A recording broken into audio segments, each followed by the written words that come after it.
Welcome back to the Wise Room Speakeasy. I'm Mr. Wise here. Another review for you. Today, we are going to focus on a couple new ones for me. Not new in the bourbon industry by any means, but a little bit new to me. I've never tried them. As you can see, I do have, as you know, a decent little bourbon collection. I got a couple of heavy hitters up top, things I like. In the middle, the bottom is where I do all my, mixers and stuff like that. And then a couple of tequilas and some rum. Nothing too big there. But we got two we're going to try today. Number one is Nearest Green by Nearest Green Distillery. I have the Big Uncle Nearest up there, single barrel. You probably can see, and I've had the other Uncle Nearest's, versions, and I like them all. So they're all delicious. So we're gonna give this one a shot today. And then, so Castle and Key has me. I saw a video, someone talked about their wheated. I'm super interested. It comes in at 105.8 proof. So I'll be interested in seeing how that goes down. So we got two Glencairns here.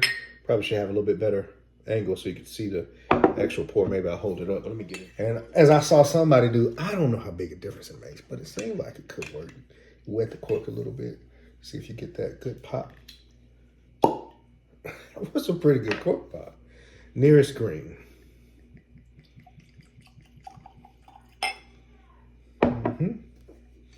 Super excited to try this because, the story behind Uncle Nearest. Nearest Green being the guy who really was at the helm of helping Jack Daniels learn how to create and blend their whiskey. And Nearest was, of course, an African-American man, which I don't know why that'd be hard to believe. We all lived together all this time. Maybe not exactly together, but you know what I mean. And so, as inventive as people of color have been, sometimes people find it hard to believe that we played a hand in some of their favorite things, but here we are. I get a lot of alcohol on the nose. I'm trying to, which is surprising because it's only 84 proof, which, there we go. A little molasses.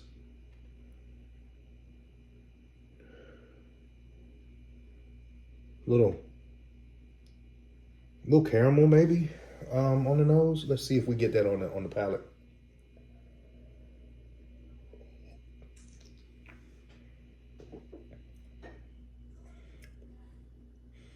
Pick up grain, almost apple.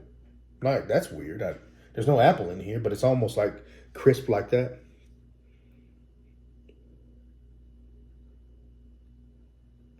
Ooh. It is really funneling up out of this Glencairn. So, even the thoughts around using a Glencairn, not using a Glencairn is starting to shift, right? Some people are starting to say, hey, you wanted a big open glass. You got these wooden glasses, gold cups now. I don't know. Bottom line is get it where you can taste it. It's really smooth. It's hotter than a regular 84 proof whiskey, which is surprising to me.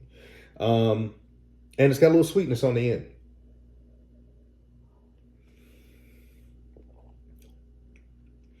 So that is actually very, very good. Very good. It's well balanced, which is something I'd usually give to a cocktail, but not necessarily to a whiskey. But it's Tennessee whiskey. So this isn't considered bourbon. I don't think it's 51% corn. It's Tennessee. It's Tennessee whiskey, 84 proof, and I promise I almost get, for some reason, some green apple notes in here. And I know that there's no green apple in here. I know the label's green. I don't know if my mind's playing tricks on me, but it's really crisp. It's also hot. It's hotter than any other 84 proof whiskey I've had. I don't know if that means it's young. I don't know how long they age it. Yeah. So this is probably supposed to be an attempt at like an original formula. I love how the bottle kind of is narrower, taller, stands out. This is a great sipper right here. Honestly, almost every bourbon does, in my opinion. Um, this will go great. This will go great with a cigar. Fantastic with a cigar. Um, it'll be really good.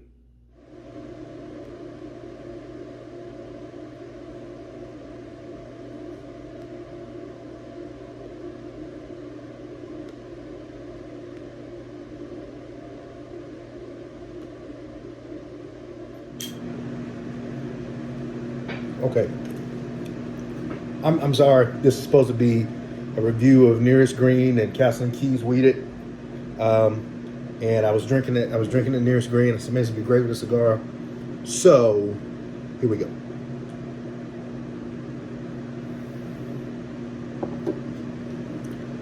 You know, I gotta be honest. So the other Uncle Nearest I've had, like I don't want to get the numbers right, wrong. 18. Gosh, that's bad. I should know this. 1856, I think. Those other ones, I mean, they're great. They're higher proof, which, you know, you can get caught up in the proof thing, and there's some truth behind it. I think it's a palate thing, but there can be some truth behind it. So I've been caught up in that kind of, right. But this at 84 proof is punchy enough to hold up to any cigar.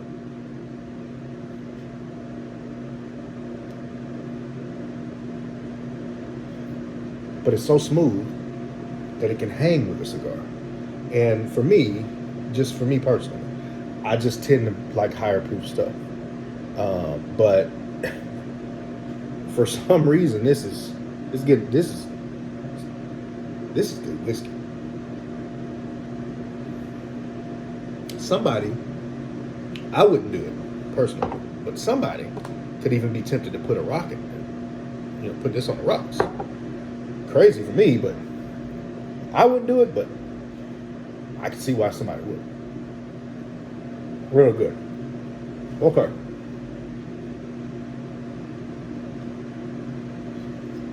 Great with this cigar.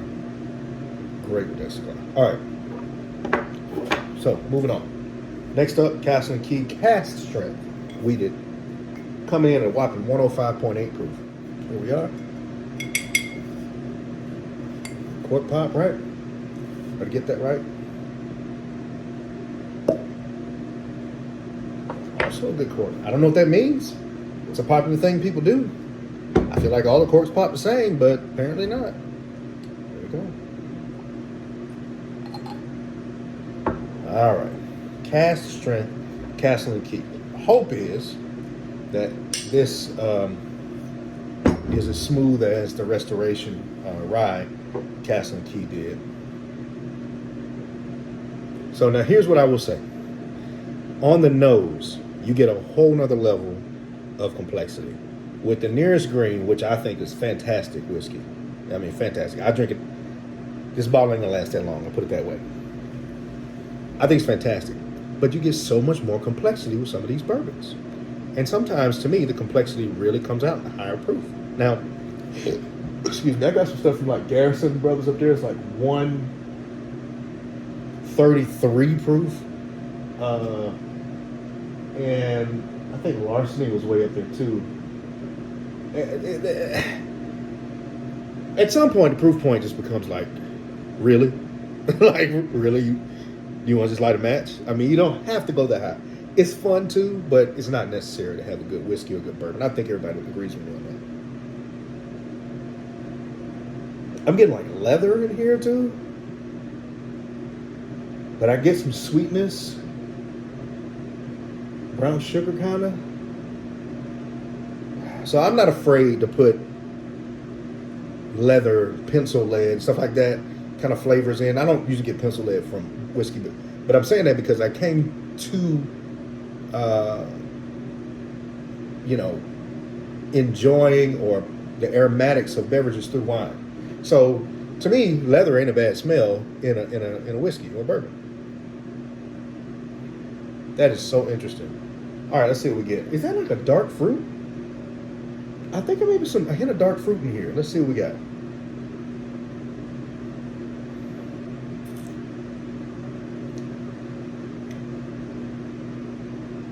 That's really interesting because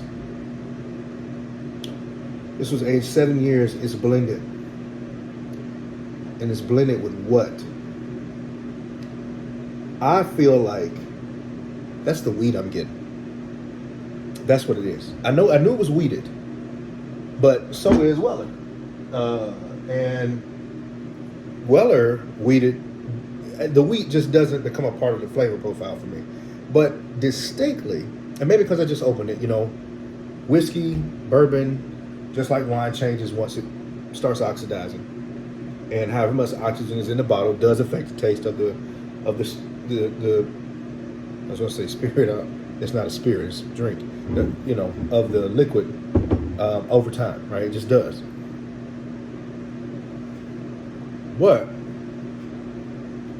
Fresh bottle, first taste, the weed is coming through in this thing.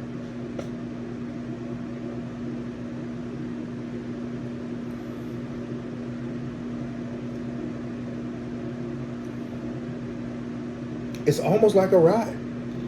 That is so strange, but it's not bad. Smooth.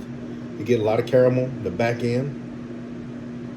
You get the heat through the nose, which is different for me. I usually don't get the heat there. I usually get the heat down here.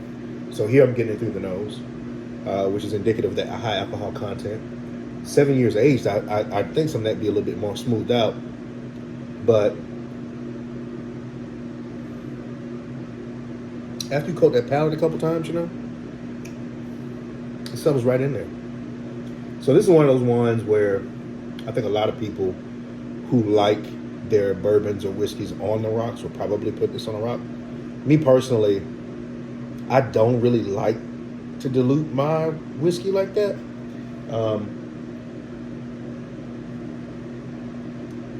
But this is coming in hotter than the nearest green, clearly. And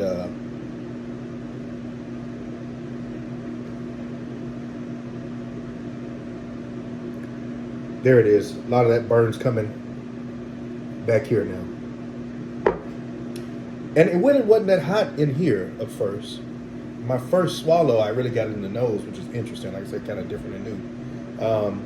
But it's really, really good. So all in all, I think if I start using a rating system on these, and I think I'm going to do that because I just enjoy it, enjoy talking about it.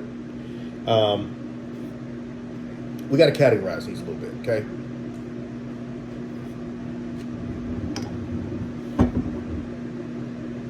We got to classify, quantify where nearest green sits first, then score it in its category. Here's what I'm going to do. It's not a bourbon, but it's a whiskey. So when I start talking about these, I'm going to start to put these in categories according to how you can think about it. Because, again, a Weller Special Reserve and a Weller Full Proof really don't belong in the same category because of the proof point, in my opinion. Weeded or not weeded, you probably should put whiskeys in brackets according to proof points because you're going to get a completely different experience depending upon the proof point. The higher the proof point, there's a whole nother profile you're drinking there. Low proof point whiskey and bourbon, that's a different thing, okay? They're just different. So if I put this in the same category as, say, Jesse James, which hopefully you've heard of, it's really good Tennessee bourbon, a Knob Creek. I know Knob Creek has higher stuff, but I'm talking basic Knob Creek. I'm talking basic Maker's Mark. I'm talking Weller Special Reserve. Anything else? Even Woodford. Put it in the Woodford. So just the basics. Now I know they all go up, but I'm talking the one they're all going to put in that 80 proof point. This right here is going to get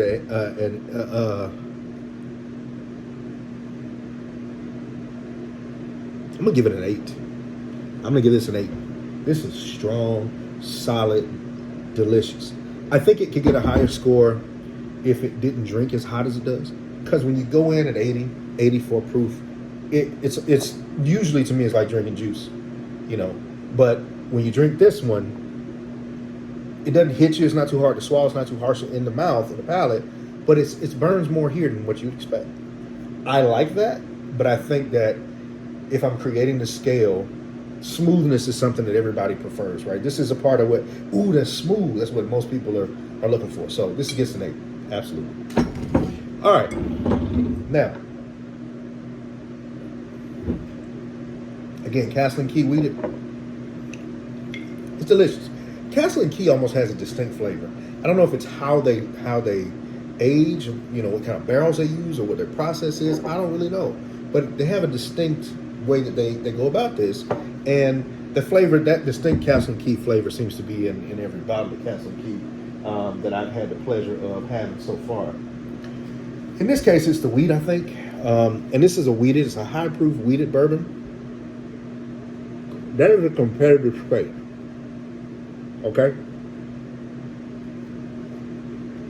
Realize with a high proof wheated bourbon, you're competing with Weller Full Proof. I mean, this bad boy is coming in at 105. And Weller's coming in at 114. That's like a 9.5 to me. Okay?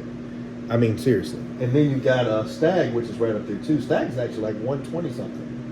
And Stag is not, I don't know if Stag is wheated per se, but Stag is high proof bourbon. So I'm going to have to give this one a 7.5. I mean, solid drinker. I'm glad I have the bottle. I will enjoy it. Obviously, I won't drink a 9.5 every day because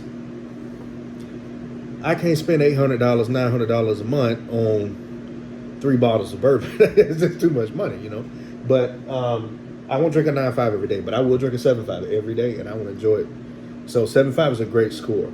And honestly, the fact that I'm not giving full proof a 10 lets you know that I'm trying to leave some room for something amazing. We'll talk about Joseph Magnus Cigar Blend another day. That's as close to 10 as I've ever had so far. That and full proof, you're going to have a showdown between those two, I think. I think we'll put that in the books. But either way, that's been today. Hopefully you enjoyed it. Hopefully you learned something. Hopefully when you try these on your own, you agree. I know I'm trying 2 different bourbons in 2 different categories, but I think that's a good way to do it.